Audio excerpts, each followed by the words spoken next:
안녕하세요. 네. 자, 오늘 페이지 16페이지예요.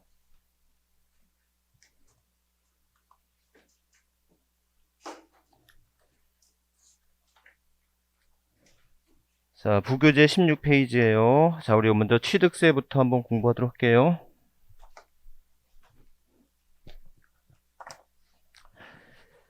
자, 먼저 취득세 하면 국가가 부과한 세금을 뭐라고 하고요? 국세. 지자체가 부과한 세금을 지방세라고 하죠.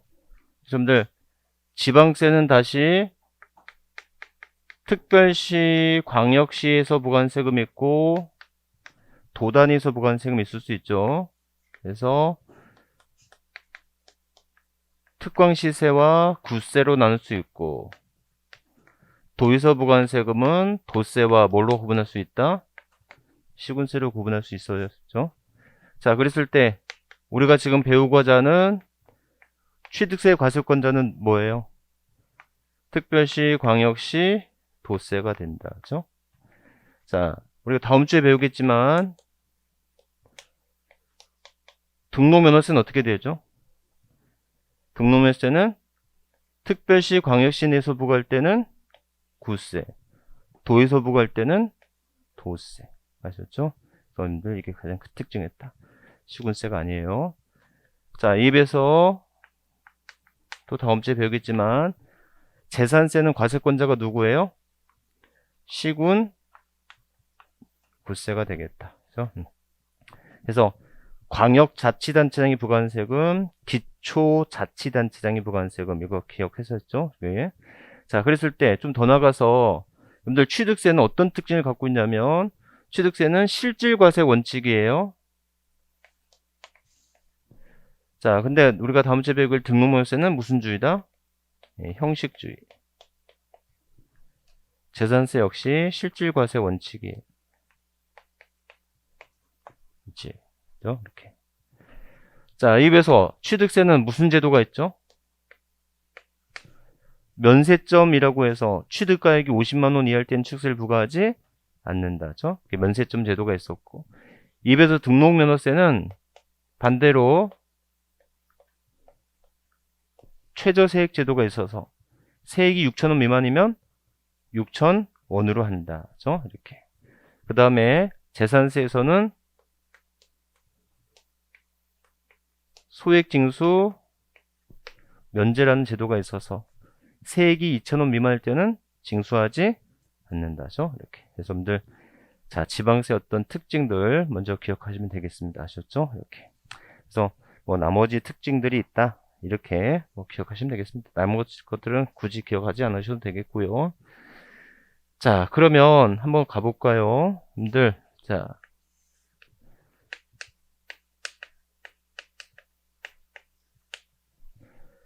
여러분들 취득세 과세 대상이거든요. 자, 취득세 과세 대상은 뭐예요? 취득세 과세 대상은 열거된 자산을 뭐 할 때 낸 세금이다? 열거된 자산을 취득할 때 낸 세금이죠. 자, 그렇다면 취득세 대상이 되는 자산 뭐가 있어요? 취득세 대상된 자산은 부동산, 부동산에 준하는 거. 그 다음에 세 번째 각종 회원권이 있죠. 자, 부동산이란 무엇과 뭐예요? 토지와 건물. 부동산에 준하는 것은 차량, 기계장비, 임목, 항공기, 선박, 광업권, 어업권, 양식어업권. 각종 회원권은 골프, 콘도, 승마, 요트, 종합체육시설, 이용회원권이 있다. 여러분들 부동산, 준부동산, 각종 회원권 이렇게 외우면 끝이에요. 아셨죠? 이렇게 토지, 건물, 차량, 기계장비 이렇게 외우지 말고 부동산, 준부동산, 각종 회원권. 준부동산이란 동산, 부동산이 아님에도 불구하고 취득할 때나 등기, 등록을 필요로 하는 자산들 이렇게 생각하시면 되겠죠? 이렇게. 자, 그런데 이런 취득세 과세 대상과 유사하지만 취득세 과세 대상에서 제외되는 거 있었어요? 취득세 과세 대상에서 제외되는 거 대표적으로 뭐 있다? 주식, 두 번째, 용익물건, 세 번째, 등기된 부동산 임차권인데, 여러분들 얘네들은 뭐의 대상이 돼요? 나중에 양도세 대상이 되지만 뭐는 되지 않는다? 취득세 대상이 되지는 않는다. 그렇죠? 네 번째 또 뭐가 있어요? 특허권이나 영업권이 있다. 그렇죠? 이렇게 그래서 다시 한번 기억하시면 되겠다. 자, 그러면 이제 두 번째, 이런 물건을 취득할 때 낸 세금이 취득세인데, 자, 취득이 뭐예요? 취득을 한마디로 얘기하면, 예? 취득을 한마디로 얘기해봐, 뭐예요?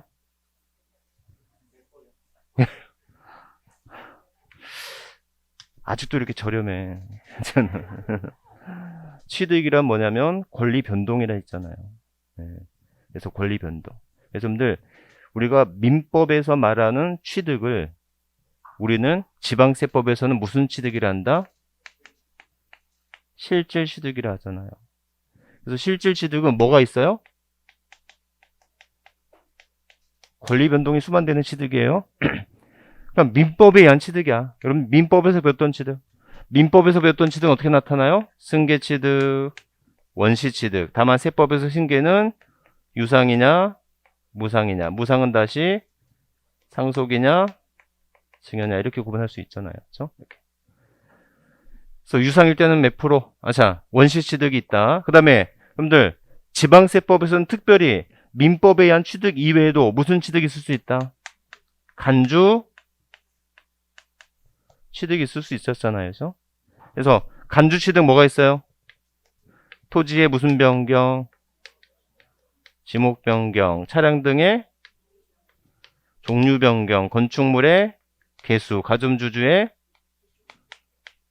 주식 취득, 그죠? 이렇게 기억하실 수 있다. 그래서 지목 변경, 종류 변경, 건축물의 개수 이렇게 구분될 수 있다.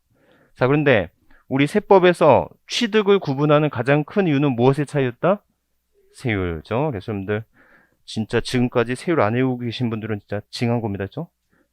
자, 다시 한번 유상취득 몇 프로? 4%. 농지일 때는, 상속일 때는, 농지일 때는, 증여일 때는, 비영리 사업자일 때는 원시취득, 간주취득 2%죠. 이렇게. 그래서 여러분들 자, 취득세는 취득세 세율을 무조건 외우고 가야 됩니다. 아셨죠? 다시 한번 기억하면 됩니다. 그래서 여러분들 그 내용이 페이지 17페이지까지 나와 있어요. 취득의 개념. 자, 한번 크게 그려봐요. 여러분들. 자, 우리가 지금 뭐 배우고 있냐면 취득세 과세 대상 공부하고 있어요. 자, 취득세 과세 대상은 열거된 자산을 뭐 할 때? 열거된 자산을 취득할 때 낸 세금이에요. 자, 열거된 자산 종류 다시 한번 외워봐요. 부동산, 준부동산, 각종 회원권. 그죠?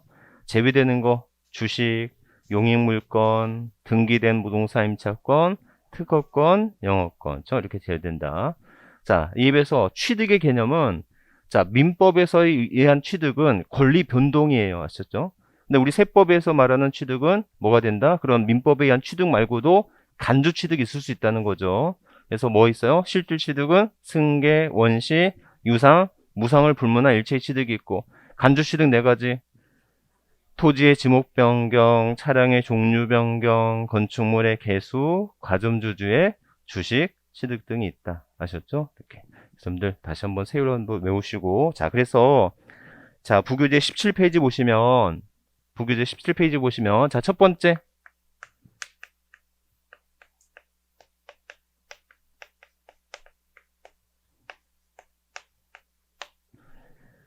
자, 배우자 등과의 거래를 볼게요. 자, 배우자 등과의 거래는 원칙적으로 무슨 취득으로 본다? 원칙적으로 증여 취득으로 본다는 거죠. 그래서 여러분들 배우자나 직계 좀비 속에 돈 주고 거래할 때 손치더라도 세법에서는 이걸 증여로 본다는 거예요. 여러분들 증여 취득으로 본다는 건 몇 프로 내야 된다? 3.5% 내야 되는 거죠. 다만 뭐가 되었으면 입증을 했으면 이때는 뭐다? 유상 취득이다. 유상취득으로 본다는 건 몇 프로다? 4% 내든다는 거죠. 그럼들 배우자나 직계 좀비 속으로부터 취득하면 입증해야 돼요, 말아야 돼요? 입증을 해야 돼요. 자, 입증을 하면 취득세는 0.5%포인트 늘어날 수 있지만 증여세가 워낙 세기 때문에 무슨 말인지 아셨죠? 그래서 증여세를 안 내고 양도세를 내려면 뭐가 된다? 입증을 해야 돼. 대신에 취득세는 조금 더 낼 수가 있다고. 제 말 이해하셨죠? 자, 그랬을 때 이 입증했다라고 볼 수 있는 게 뭐가 있냐는 거야. 어떻게 취득해야지 내가 돈 주고 산 사실을 객관적으로 입증하는 거지? 라고 했을 때 공매나 경매로 취득하면, 파산 선고에 의한 처분을 취득하게 되면, 아셨죠? 또 등기가 필요한 자산 상호 교환했으면 이건 객관적으로 입증했죠. 이해하셨죠? 또는 내가 가지고 있는 물건을 매각하거나 또는 내가 물고 있는 것을 담보를 제공해서 그 대출 등의 대금으로 샀다는 거 인정할 수가 있겠죠? 자, 또 하나 대표적으로 이미 나는 아빠한테 이미 상속이나 이미 증여를 받았어. 그래서 상속이나 증여세를 신고했어. 그 금액으로 샀대. 돼요, 안 돼요? 돼요, 안 돼요? 되죠? 아셨죠? 그래서 여러분들 다시 한번, 자, 다시 한번, 여러분들 이재용 부회장이 생전에 이건희 회장으로부터 증여받은 돈이 약 70억 정도밖에 안 된대요. 아셨죠? 그래서 70억 중에서 뭐 20억 세금 내고 한 40억 정도를 가지고 뭐가 된다? 그 에버랜드 전환사채를 구입하고 그거 전환사채가 이제 주식으로 전환되면서 이제 재산이 뻥튀기가 된 거 이런 것들 있잖아요. 그러니까 이재용 부회장한테 물어봤어요. 야, 너 전환사채 어떻게 돈 주고 샀어? 그랬더니 예전에 이건희 회장이 나한테 증여세 증여한 거 있잖아. 내가 증여한 거 증여세 신고도 하고 증여세도 납부했잖아. 그 납부하고 난 돈으로 나는 이 전환이권을 샀어. 이거 입증돼야 안 돼요? 입증되는 거라고 하셨죠. 제 말 이해하셨죠? 다시 한번요. 자, 입증했다라고 볼 수 있는 것은 자, 공매나 경매로 취득할 수가 있겠고, 두 번째 파산 선고에 의한 처분으로 취득하는 경우가 있을 수 있겠고, 등기가 필요한 상호 교환할 수가 있겠고, 맞죠? 그 다음에 내 물건을 매각하거나 대출을 받아서 그 돈으로 살 수도 있겠고, 그 다음에 이미 상속세나 증여세를 신고한 바가 있어. 그 재산으로 구입했단 말이야. 아셨죠? 그러면 뭐가 된다? 입증이 된다. 그죠? 이렇게 기억하시면 되겠다. 자, 두 번째.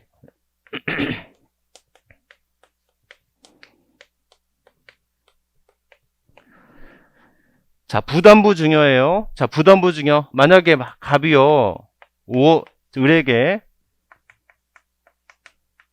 시가 5억짜리 하고 채무 3억짜리가 있어요. 이걸 부담부 증여한대요. 자, 그랬을 때 이 을은 뭐 내야 돼요? 취득세 내야 되겠죠? 자, 그랬을 때 취득가액은 얼마입니까? 취득가액은 5억이죠? 을은 5억짜리 취득하는 거잖아요. 이 5억짜리를 취득하는 것을 말로 풀었으면 어떻게 쓰지? 좋았어. 채무, 인수액을 취득가액에 뭐 한다? 포함하는 거예요. 아셨죠? 자, 그랬을 때 뭐가 중요해요? 세율이 중요하지. 그러니까 취득세에서는 취득세 납세무가 있느냐 없느냐가 중요한 게 아니고 얼마야가 더 중요하다고. 자, 그랬을 때 이 5억을 취득세를 내야 되는데 세율은 어떻게 됩니까? 나머지 얼마에? 채무를 제외한, 채무를 초과하는 부분에 대해서는 무슨 취득? 증여 취득이 되는 거죠. 다만 채무 인수액은 무슨 취득? 유상 취득. 내가 소유권을 이전해 주는 대가로 내 채무가 감소가 된다면, 내가 채무를 부담해 준다면 이거는 유상, 반대급부라고 보는 거죠. 그래서 3억에 대해서 무슨 취득이다? 유상 취득이다. 자, 그런데 여러분들 좀 더 나가서 이런 부담부 증여 등이 배우자 등이라면 어떻게 되지? 갑과 을의 사이가 배우자 등의 사이야. 직계 좀비 속 간의 사이야. 그러면 어떻게 해요? 원칙적으로는 5억에 대해서 전부 다 증여 취득으로 봐야 되겠죠. 맞죠? 하지만 채무 입증 사실이 객관적으로 입증되면 다시 어떻게 된다? 2억에 대해서는 3.5%, 나머지 3억에 대해서는 4%가 돼야 되겠지. 아셨죠? 이렇게. 그래서 여러분들 계속 얘기하지만 취득세 납세무가 있다 없다의 중요한 개념이 아니고 증여 취득으로 본다, 유상 취득으로 본다. 이 말이 뭐다? 이 말이 취득세 세율이 얼마냐는 것을 주어지는 거다라는 거죠. 아셨죠? 그래서 취득세 세율을 외우지 않고서는 안 돼요. 자, 그 다음에 넘어갔는데 17페이지 보시면, 17페이지 동그라미 3번에 보시면 쓰진 않을게요. 여러분들, 상속 재산의 협의 분할로 재협의 분할 되는 경우가 있을 수 있다, 없다? 협의 분할로 재협의 분할 되는 경우 있을 수 있죠? 이때 협의 분할 당시보다 재협의 분할로 인해서 만약에 증가된 자가 있다면 이때는 감소된 자로부터 어떻게 취득한 것으로 보겠다? 증여 취득한 것으로 보겠다. 몇 프로 내라? 3.5%. 그러니까 여러분들 협의 분할할 때 2.8% 취득세를 미리 냈어야 돼. 아셨죠? 2.8%에 대한 상속에 대한 취득세를 이미 내고 그 다음에 재협의 분할이 되었을 때는 그들끼리 상속인 간에 증여가 이루어진 것으로 보니까 증가분에 대해서 무슨 취득으로 본다? 증여 취득으로 본다. 아셨죠? 이렇게 기억하시면 되겠다. 자, 네 번째.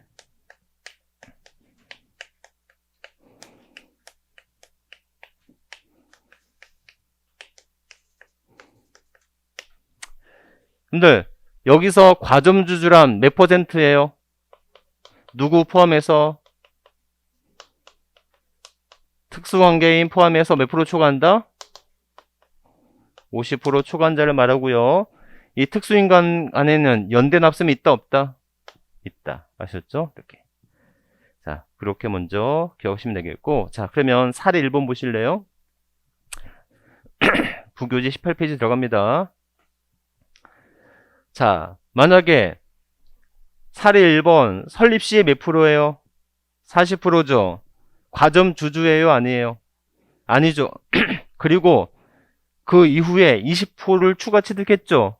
자, 이 사람 과점 주주 아니었던 주주가 뭐가 되었어요?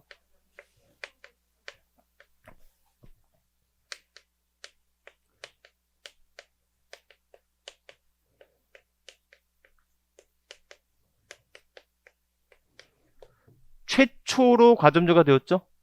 이때 최초로 과점주가 됐으면 어떻게 된다?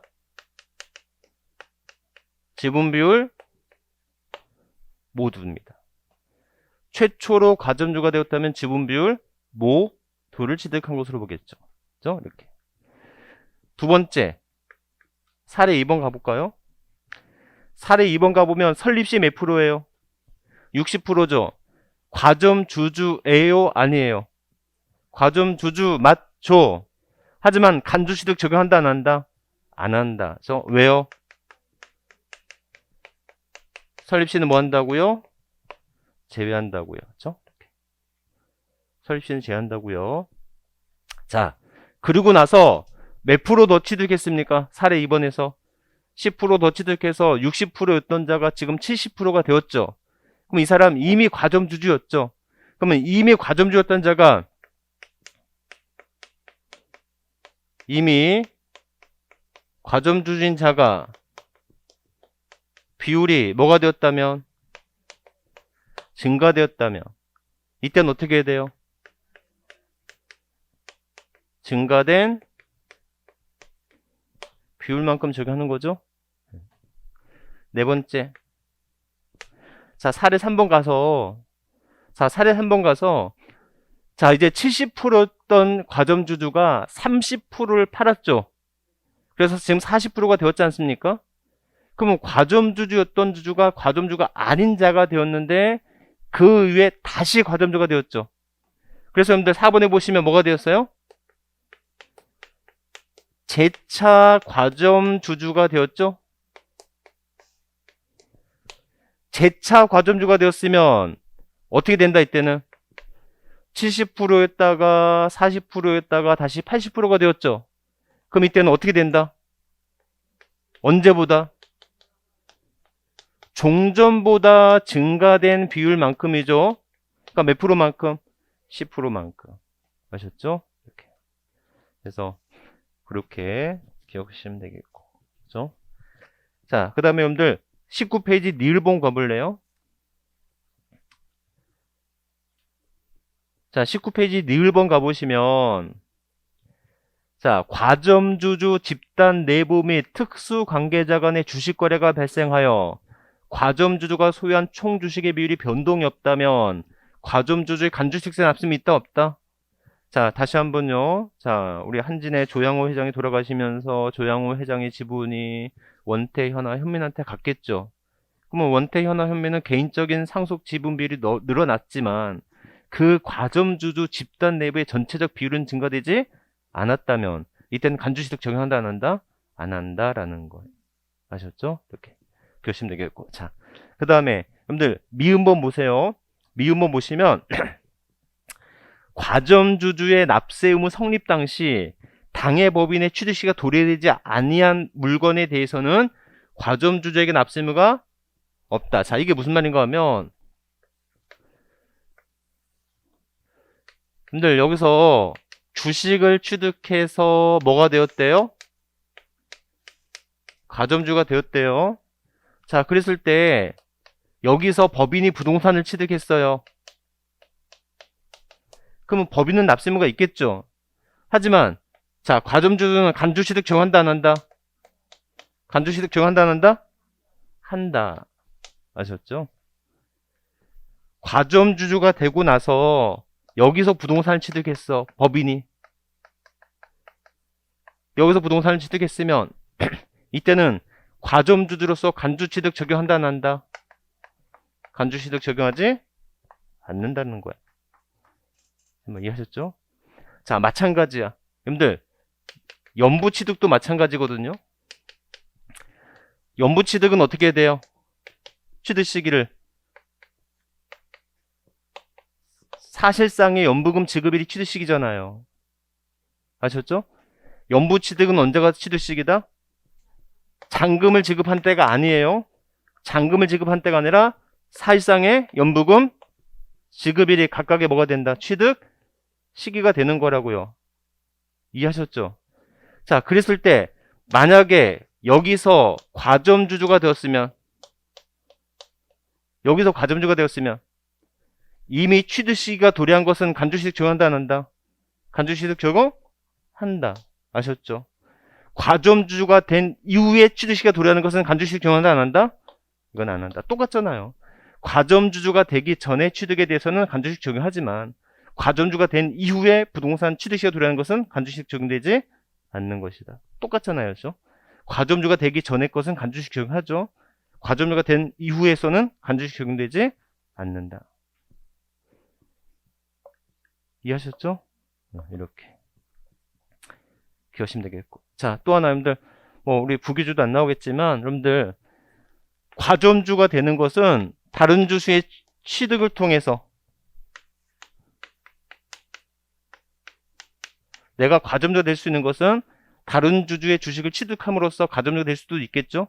또는 뭘 통해서 증자, 자본금을 늘리면서 내가 자본금을 늘리면서 나만 증자에 참여하는 거야.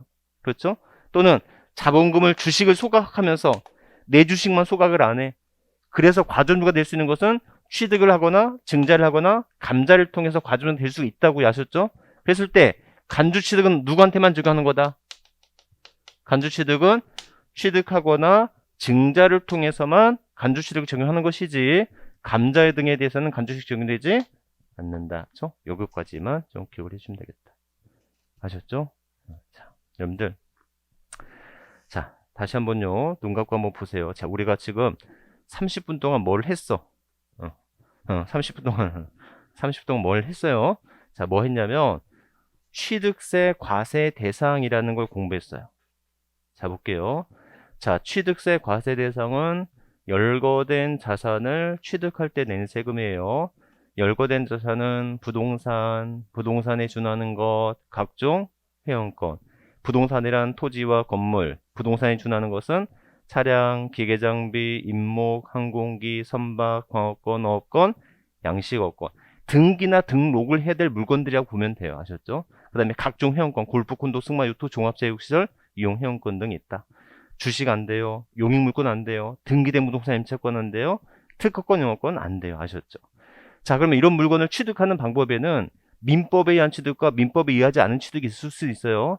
우리는 민법에 의한 취득을 실질 취득이라 하고 민법에 의하지 않은 취득을 간주 취득이라고 해요. 그럼 민법에 의한 취득, 즉 실질 취득은 승계, 원시, 유상, 무상을 불문한 일체의 취득이다. 즉 권리 변동에 의한 취득이야. 이에서 토지의 지목이 변경되거나 차량의 종류가 변경되거나 건물이 개수가 되거나 또는 과점주주의 주식 취득 등은 실질 취득이 아님에도 불구하고 취득으로 뭐하고 있다? 간주하고 있다. 그럼 이런 취득을 유상이냐 무상이냐 상속이냐 증여를 구분하는 것은 무엇의 차이다?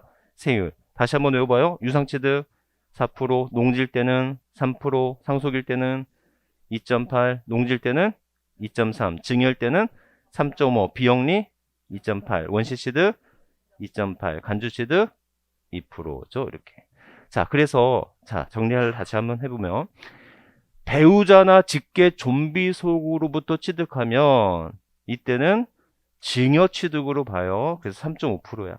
그런데 객관적 사실을 입증하면 무슨 취득으로 본다? 유상 취득으로 본다. 그래, 그러면 어떻게 입증하면 돼? 라고 했을 때 내가 공매나 경매 참여서 취득하거나 파산 선고에 한 처분으로 인한 취득하거나 등기가 필요한 자산 상호 교환해서 등기에서 입증이 됐잖아요.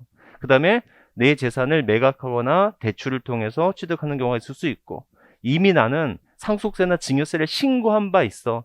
나는 그 상속 증여받은 재산을 통해서 아빠 걸 다시 산 거야. 그럴 수 있지 않습니까? 그렇죠? 이럴 땐 무슨 취득으로 본다? 유상 취득으로 본다. 그렇죠? 자, 부담부 증여로 취득을 해요. 이때 포인트는 세율도 중요하지만 취득가액은 어떤 걸 포함한다? 채무, 인수액을 포함한 총가액을 취득가액으로 해서 이때 채무 인수액을 제외된 나머지는 순수 증여 취득으로 보는 것이고 남은 채무 인수액은 유상 취득으로 보게 됩니다. 자, 세 번째, 상속 재산의 협의 분할로 재협의 분할이 되어서 증가된 자가 있다면 이때는 감소된 자로부터 뭐 한 것으로 본다? 증여받아 취득한 것으로 본다라는 것이고요. 자, 그 다음에 이제 가장 중요했던 게, 자, 우리 시험 문제에서는 물론 요것도 중요하지만 이게 제일 중요합니다. 하셨죠? 이게 5개짜리 나온다. 그래서 과점주주의 주식 취득이에요. 자, 결론이 여러 가지가 있는데, 자, 첫 번째, 과점주주 아니었던 주주가 최초로 과점주가 된다면 지분 비율 모두를, 그죠? 그 다음에 설립 시에는 간주식 적용되지 않는 것이며 이미 과점주였던 자가 지분율이 증가된다면 증가된 비율만큼만을 적용할 것이요. 과점주였다가 아니었다가 재차 과점주가 되는 경우가 있을 수 있죠. 이때 재차 과점주가 된다면 종전보다 증가된 비율만큼 적용합니다. 아셨죠? 이렇게. 그 다음에 자, 또 하나, 만약에 과점주주 집단 내부의 개인 간의 비율이 증가되었지만 과점주주 집단의 비율이 증가 없다면 간주식 적용되지 않는 것이고, 그 다음에 과점 주식을 취득해서 과점주가 되었다면 그 이전에 취득 시가 도래한 것은 간주식 적용하지만 과점주가 된 이후에 취득에 대해서는 간주식 적용되지 않는 것이다라는 거. 그 다음에 취득하거나 증자를 통해서 과점주가 되면 간주식 적용하죠. 하지만 언제는 감자를 통해서는 간주식 적용되지 않는 거다라는 거. 자, 좀 더 나가고 공부할게요. 자, 19페이지 한번 가볼까요?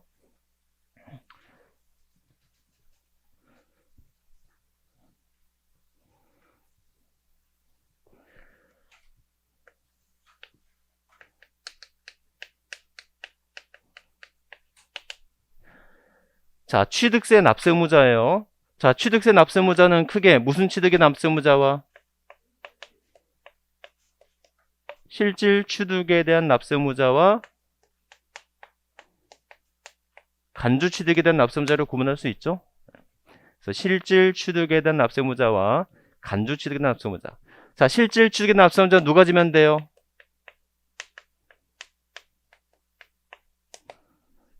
사실상의 취득자가 지면 되겠죠?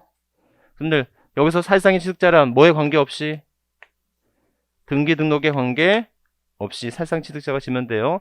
다만 기억나세요? 차량, 기계장비, 항공기, 선박은 무슨 취득에 한해서만 과세한다? 승계 취득에 대해서만 과세되고 원시 취득은 취득으로 보지 않는 거다. 그래서 여러분들 자, 문제가 나올 때 뭐 이런 문제가 나오진 않겠지만 차량 등에 대한 최초의 취득 시기는 언제가 될까요? 차량에 대한 최초의 취득 시기는 예? 인도일 또는 계약상의 잔금 지급일 중 빠른 날이 되겠지. 즉 차량에 대한 최초의 취득 시기는 제작되는 때가 아니라고 아셨죠? 차량, 기계장비, 항공기, 주문에 건조한 선박은 승계 취득에 한해서만 과세되기 때문에 제조, 제작되는 때를 취득 시기로 보지 않는 것이고, 언제가 되는 때? 인도되는 때. 인도되는 때가 최초의 취득시가 되는 것이다. 아셨죠? 이렇게. 자, 그랬을 때 여러분들 첫 번째, 만약에 상속이 개시가 됐는데 뭐 하지 않았어요? 상속이 개시가 됐는데 등기하지 않았죠? 그래도 누구는 납세를 져야 된다? 상속인 각자가 납세를 져야 되겠죠? 이때 상속인은 무슨 납세무가 있다고요? 연대 납세무가 있다고요. 아셨죠? 이렇게. 자, 두 번째. 만약에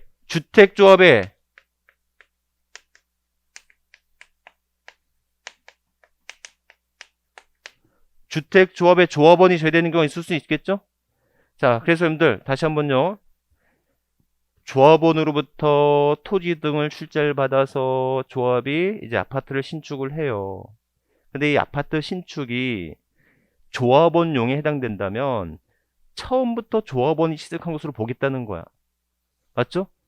그러면 일반 분양자는 조합 아파트를 취득할 때는 조합이 보존 등기를 하고 조합으로부터 이전 등기를 받아가야 되는 거야. 제 말 이해하셨어요? 그럼들 조합 아파트를 조합 아파트를 조합원이 취득하는 것은 조합원이 보존 등기를 해야 되는 거야. 그 외 일반 분양부는 조합이 보존 등기를 하고 일반 분양자가 이전 등기를 해가는 거라고. 그러면 보존 등기를 하는 것과 이전 등기를 하는 것은 무엇의 차이다? 세율의 차이다. 조합원용 아파트는 조합원이 취득한 것으로 보겠다는 것은 조합원은 세율 몇 프로 내야 된다? 2.8%. 무슨 취득? 원시 취득에 대한 취득세를 내야 된다는 거지. 아셨죠? 오케이. 자, 세 번째.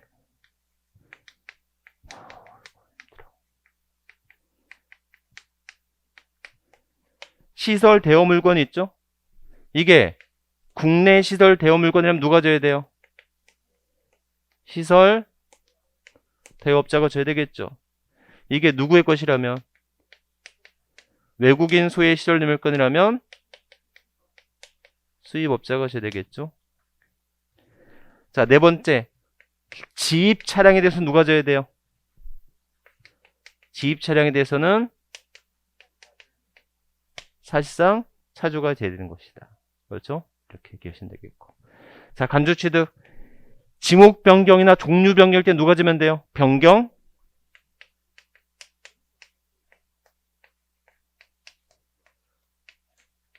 시점에 소유자가 지면 되겠죠?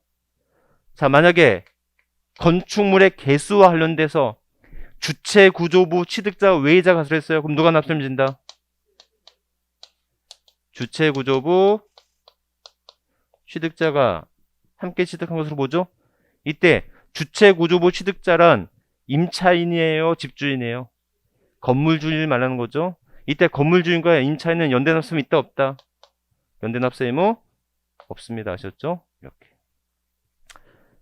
아셨죠? 자, 여러분들.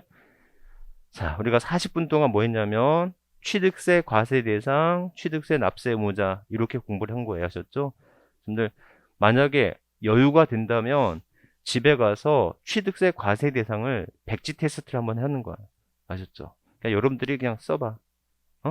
그래서 있잖아요. 열거된 자산의 취득, 열거된 자산 종류 쓰고 취득의 종류 쓰고 그 다음에 배우자 등으로부터 취득하는 거, 부담부 증여로 취득하는 거, 상속 재산의 재협의 분할, 과점주의 주식 취득 여기에 대한 어떤 목록 또는 목차 또는 거기에 따른 그것만 좀 기억을 하면 되겠어. 아셨죠? 이렇게. 취득세 납세무자는 실질 취득에 대한 납세무자와 간주 취득에 대한 납세무자 이렇게 구분할 수 있다. 아셨죠? 이렇게. 자, 그러면 여러분들 자, 문제 풀면서 한번 해볼까요?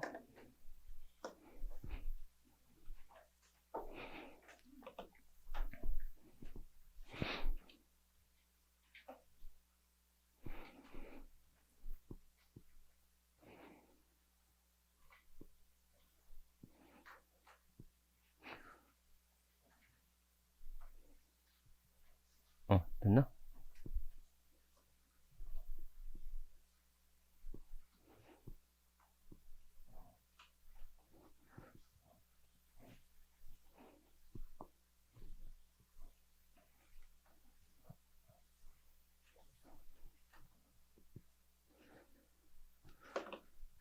자, 69페이지 3번이에요.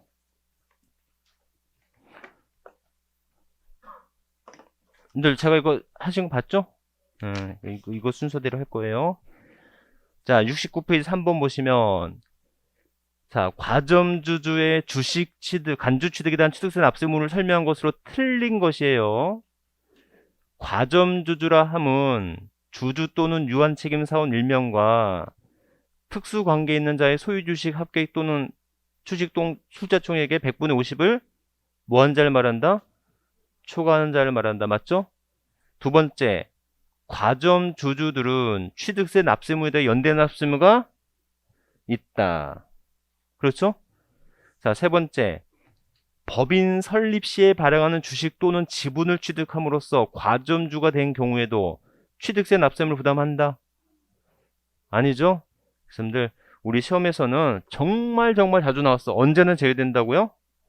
설립 시에는 간주취득 적용되지 않는다. 그죠? 이렇게. 자, 4번. 이미 과점주주가 된 주주 또는 유한책임사원이 해당 법인의 주식 등을 취득하여 법인 주식 등의 총액에 대한 과점주가 가진 주식 비율이 증가된 날을 기준으로 그 이전에 해당 과점을 가지고 있는 주식 등의 최고 비율보다 증가되지 않는 경우에는 간주특세를 부과하지 않습니다. 이거 무슨 말인지 알겠죠? 여러분들 아까 70%였다가 10%를 팔았어. 그럼 60%가 되었겠죠? 그리고 다시 5%를 취득해서 65%가 되었대요. 그럼 이 사람일 때 최고 간주취득 비율은 70%였죠? 그러니까 60%에서 65% 늘었다 할지라도 최고 비율보다 증가되지 않는다면 간주취득 적용되지 않는다. 그렇죠? 이렇게. 5번. 과점주주의 취득세 납세 의무는 비상장 법인의 과점주에 대해서만 뭐가 된다? 적용한다. 이렇게. 근데 생각보다 이거 중요해요. 아니, 중요한 건 아닌데 코스닥 상장 법인도 포함한다는 거 이것도 좀 기억을 해주세요. 아셨죠? 그래서 비상장 법인의 하나인데 여기는 비상장 법인에는 코스닥 상장 법인을 포함한다. 이거 중요한 건 아닌데 그냥 해주세요. 아셨죠? 자, 4번.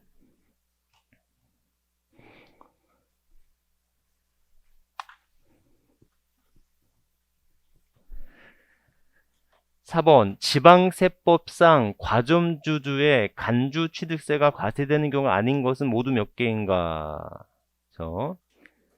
법인 설립 시에 발행하는 주식을 이러면서 과점되는 경우 없죠?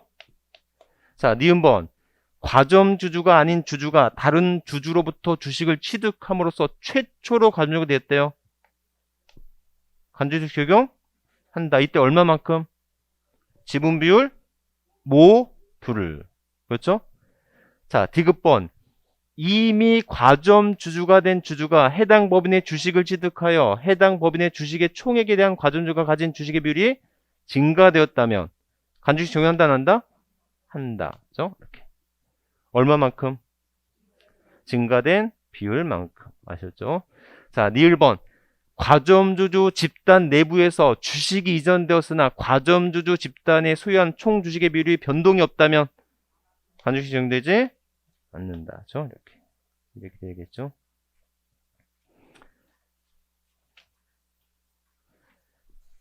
그래서 보시면 되겠다. 여러분들 다른 문제는 다 풀어보세요. 여러분들이 그냥 다 풀어보셔도 돼요. 이제 예습만 먼저 해오라는 거예요. 자, 7번 볼까?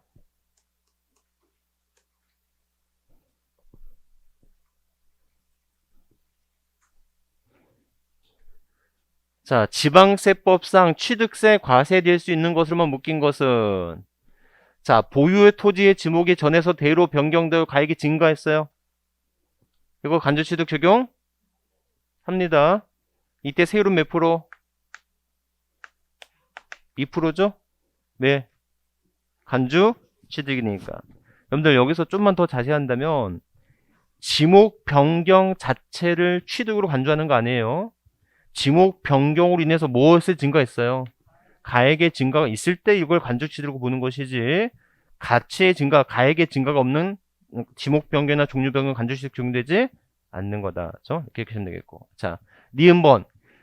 임시흥행장 현장 존속기한 1년을 초과하지 아니하는 임시용 건축물. 이거 어떻게 되지? 이거 비과세입니다. 자, 그럼 정리 한번 해볼까?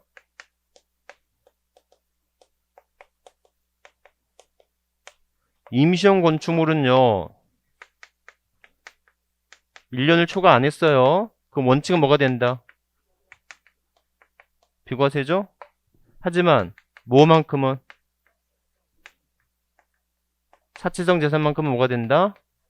과세가 돼요. 아셨죠? 그 다음에 몇 년 초과하면? 1년 초과를 하면 이건 뭐가 된다? 과세가 되죠? 예? 그럼 과세가 되는 건 알겠는데 세율은 몇 프로? 오?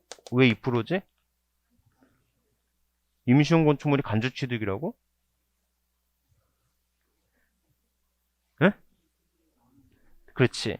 임시용 건축물은 등기 대상이 아니니까 원래 취득세 2%만 내면 되는 거지. 아셨죠? 이렇게. 자, 그럼 여러분들 잘 보세요. 자, 여기서 한 번 더 해볼까? 만약에 1년 초과하지 않아서 비과세였던 것이 1년 초과하면 과세가 되잖아요. 맞죠? 그럼 취득세를 안 냈으니까 이거 취득세를 뭐 해야 됩니까? 추징을 해야 되겠죠. 내가 원래 임시용 건축물이 1년 초과되지 않으면 비과세였다고 취득세 안 냈어도 됐는데 이게 1년을 초과함으로써 뭐가 돼요? 과세가 되고 있죠. 그렇죠? 자, 2%를 내야 된다고. 그럼 이때 2%를 내는 것은 신고 납부 방식으로 내요? 아니면 보통 징수 방식으로 내요?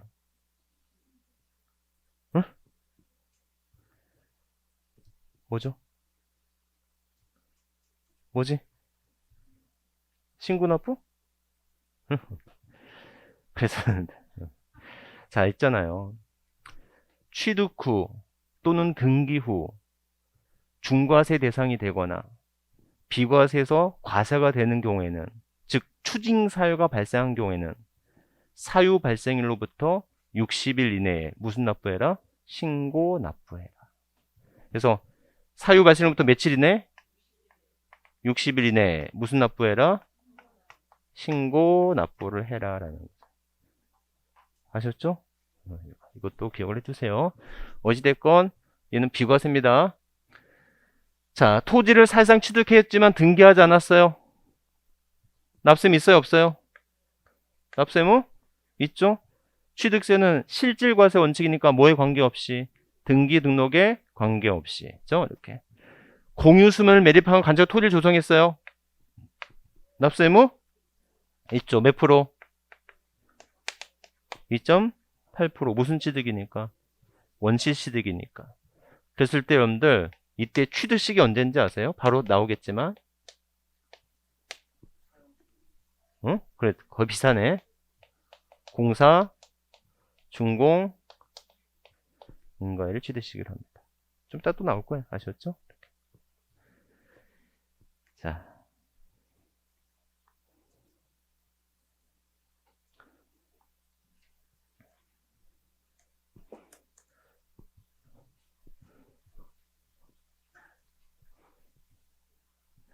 자, 9번이에요. 9번.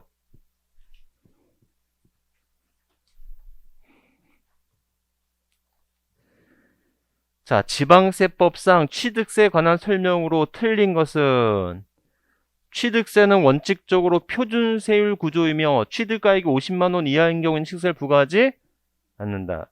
자, 여러분들 우리가 아까 외웠던 4%, 3%, 2.8, 2.3 또는 3.5, 2.8, 2.8은 무슨 세율이다? 표준세율이라는 거잖아요. 예? 그럼 왜 표준세율이라고 하지? 표준세율이란 뜻이 뭐야? 표준세율이라고 하는데, 표준세율은 모든 지자체가 반드시 적용해야 될 세율이다, 적용하지 않아도 되는 세율이다?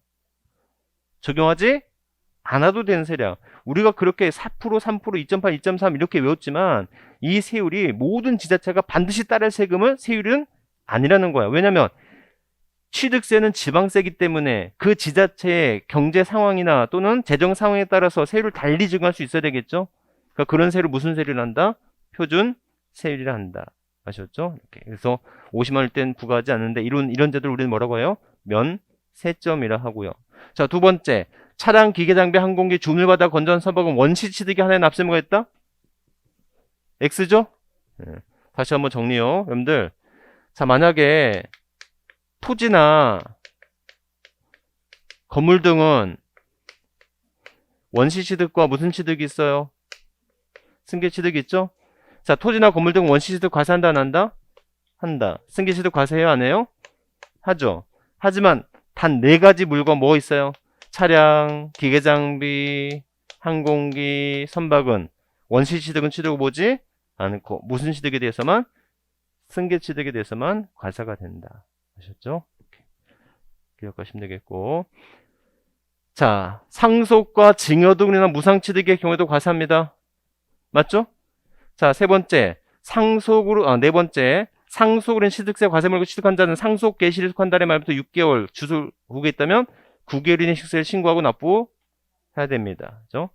자, 취득세 법정 신고 기한까지 과세표를 제출하지 않은 자는 기본법에 따라 지방세의 과세표준과 세액을 결정하여 통지하기 전까지 기한의 신고를 제출할 수 있다. 우리 저번 주에 했던 거 복습 한번 해볼까? 여러분들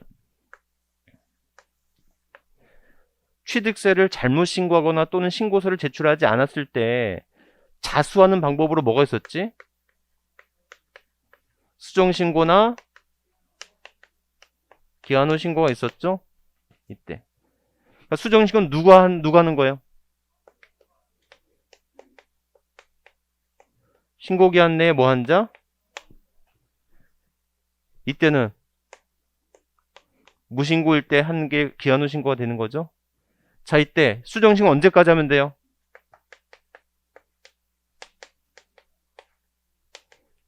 결정 경정하여 통지하기 전까지죠. 하지만 뭐예요? 기한 후 신고는 결정하여 통지하기 전까지다. 그래서 여러분들 자, 요거 나올 때 요게 중요하다고. 요게 지금 기한 후 신고서를 제출하는 거잖아요. 기한 후 신고는 결정하여 통지하기 전까지. 기한 후 신고에는 여기에 경정이라는 말이 나와서는 안 되는 거야. 아셨죠? 이거 꼭 기억해두고 있으라고요. 세무사 시험에서도 나왔던 문제니까. 수정 신고는 결정 경정인데 기한 후 신고는 결정하여 통지하기 전까지다. 자, 이때 더 중요한 것이 있다면 이렇게 수정 신고나 기한 후 신고를 하면 더 이상 납부 불성실 가산세는 늘어나지 않아. 맞죠? 맞죠? 더 이상 납부 불성실 가산세를 걱정할 필요는 없어. 근데 당신이 수정 신고하고 납부를 해주잖아. 그러면 뭐 해주겠다? 신고 불성실 가산세를 뭐 해주겠다? 무슨 가산세 감면이다? 신고 불성실 가산세 감면이었어요. 납부 불성실 가산세를 감면해 주는 게 아니라고요. 자, 이때 신고 불성 감면인데, 자, 수정 신고는 1개월 이내 하면 최대 90%, 2년 내에 하면 최소 10%. 이에 비해서 기한 후 신고는 1개월 이내 하면 최대 50%, 그 다음에 6개월 이내 하면 최대 20%. 아셨죠? 그래서 요거까지 다시 한번 기억해보죠. 분명히 나올 만한 문제이더라. 이렇게 기억하시면 되겠다.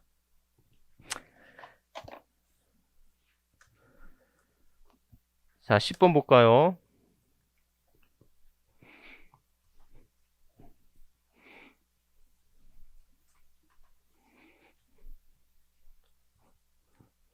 자, 10번. 지방세법상 취득세, 납세 의무에 관한 설명을 틀린 것은 부동산의 취득은 민법 등 관계 법령에 따른 등기를 하지 아니한 경우라도 살상 취득하면 취득한 것으로 본다. 맞죠? 자, 주택법에 따른 주택조합이 해당 조합원용을 취득하는 조합주택 부동산은 그 조합원이 취득한 것으로 본다. 맞죠? 그래서 이때 세율은 몇 프로다? 2.8% 무슨 취득이다? 원시 취득이다. 3번. 직계 비속이 직계 존속의 부동산을 매매로 취득할 때에는 해당 직계 비속의 다른 재산으로 대가를 지급한 사실이 입증되었다면 이때는 유상 취득한 것으로 본다. 그죠? 맞고요. 직계 비속의 권리 이전에 등기가 필요한 직계 존속의 부동산을 서로 교환한 경우에는 무상 취득한 것으로 본다. X죠? 이때 또한 등기가 필요한 재산을 교환했다면 이때는 반대급부가 제공된 거잖아요. 이게 무슨 취득이다? 유상 취득이다. 직계비속이 공매를 통해서 공매나 경매로 인한 취득은 무슨 취득으로 본다? 유상 취득으로 본다. 그렇죠? 이렇게. 그래서 어렵지 않은 거니까 여러분들 뭐 대부분 다 똑같은 문제야. 그래서 다 똑같은 문제고. 자, 16번 가볼까? 16번.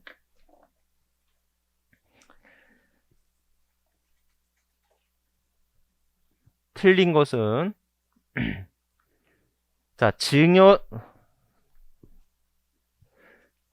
증여자의 채무를 인수하는 부담부 증여의 경우에는 그 채무액에 상당하는 부분은 부동산 등을 유상 취득한 것으로 본다. 맞죠? 다만 배우자 또는 직계 존비 속으로부터의 부동산 등의 부담부 증여의 경우에는 증여로 취득한 것으로 본다. 맞죠? 자, 위 1의 경우 수증자가 인수한 채무 인수액 이외의 자산의 경우에는 무상 취득한 것으로 본다. 맞죠? 자, 3번.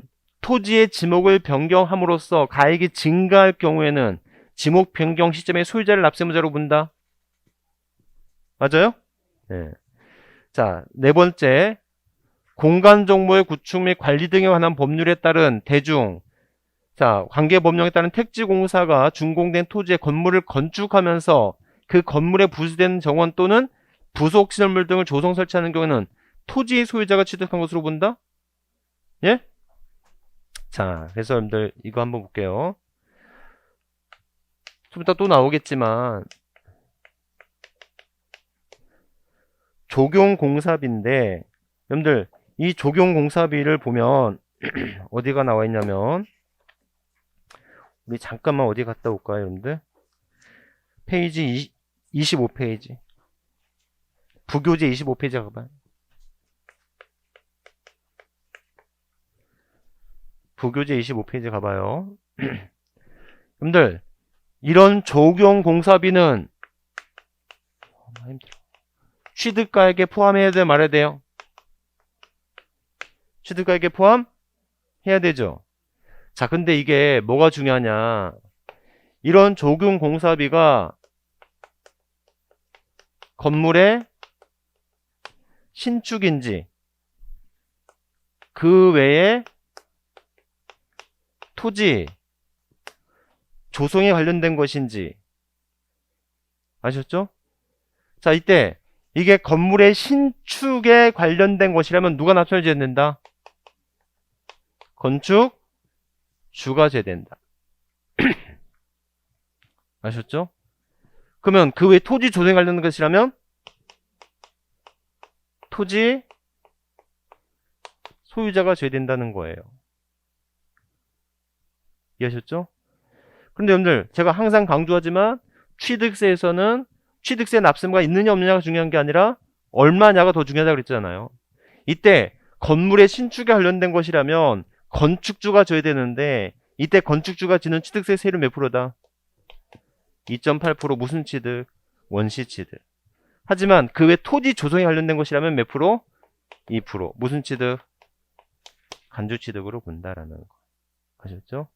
그래서 여러분들 다시 한번 얘기지만 자, 그 건물을 건축하면서 정원 또는 부속시설 설치하는 경우에는 토지 소유자가 아니라 누가 진다? 건축주가 져야 된다. 그때 건축주는 몇 프로 져야 된다고요? 2.8% 져야 된다.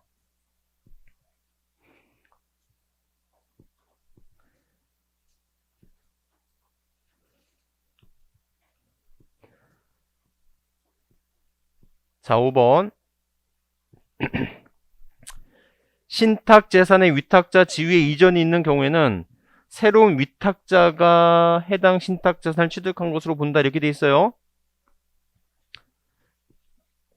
자, 다만, 그러니까 끝까지 한번 읽어볼게요. 다만, 위탁자 지위 이전에도 불구하고 신탁 재산에 대한 실질적 소유권 변동이 있다고 보기 어려운 경우로서 대통령령에는 그러하지 아니합니다. 과세하지 아니한다. 이렇게 돼 있어요. 여러분들, 이거는 우리 부교재 잠깐만 어디를 갔다 오냐면, 자, 부교재 35페이지 가볼래요?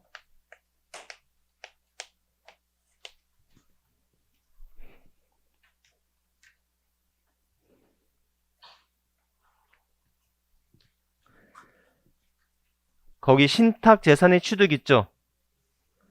찾으셨어요? 자, 읽어볼게요. 신탁법에 의한 신탁으로서 신탁 등기가 병인되는 것에 해당되는 것으로 인한 신탁 재산의 취득으로서 다음에 어느 하나의 경우 취득세를 부과하지 않았는데 다만 신탁 재산의 취득 중 주택조합 등과 조합원 간의 부동산 취득 및 주택조합 등의 비조합원용 부동산 취득은 뭐한다? 제외한다. 자, 이건 좀 더 보도록 하고, 자, 보세요. 여러분들 신탁을 설정한 자를 누구라고 해요? 위탁자라고 하죠. 자, 이 위탁자가 누구한테? 수탁자한테 이전을 하면 이거 뭐 하겠다? 비과세하는 거죠. 그 다음에 수탁자가 신탁 기간이 끝나서 다시 위탁자한테 돌려줘야 되겠죠. 이건 역시 뭐 하겠다? 비과세하는 거예요. 자, 수탁자가 잘 못해요. 그래서 수탁자한테 이전하죠. 이거 역시 뭐 하겠다? 비과세하겠다라는 거예요. 아셨죠? 자, 그런데 여러분들 이런 신탁 재산이라 할지라도 뭐가 되는 게 있어요? 과세되는 게 있다는 거야. 그러니까 왜 과세가 되는가 봤더니 아버지가 수탁자한테 얘기하기를 야, 신탁 기간이 끝나서 돌려주거든. 그 신탁 재산의 원본을 내 아들한테 줘.